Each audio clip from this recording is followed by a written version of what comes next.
নমস্কার, কেমন আছেন সবাই? রেপসু রেলি ব্লগে আপনাদের স্বাগত জানাই।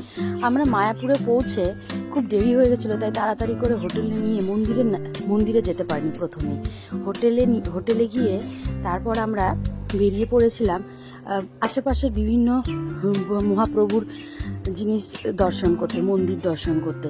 এই দেখুন, বেরিয়ে পড়েছি আমরা খাওয়া দাওয়া করে দুপুরে। এটা দেখুন, এটা একটা শিবডোবা মন্দির, খুব সুন্দর এই মন্দিরটা। কিন্তু ভেতরে ফটো তোলা বা ভিডিও করা যাচ্ছে না, তবুও আমি কষ্টেই শ্রীকৃষ্ণের এই ভিডিওটা তুলেছি, খুব কষ্টে আপনাদের দেখাবার জন্য। আর এটাও আমরা চলে গেছিলাম আরেকটা মন্দিরে। দেখুন কি সুন্দর, অপূর্ব লাগছে। আমাদের সন্ধেও হয়ে গেছিল, কি অপূর্ব না?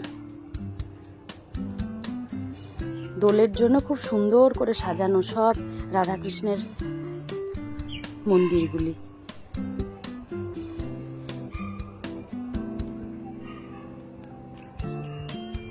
দেখুন ভিতরটা, দেখুন কি সুন্দর। এখানেও প্রভুজি বসে আছেন, রাধা মাধব বসে আছেন।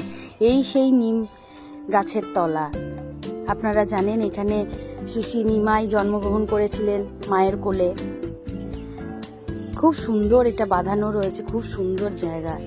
দেখুন, তাই জন্যই মনে হয় এই যে মা, তাই জন্যই নাম হয়েছে মনে হয় নিমাই, সবাই বলছিল।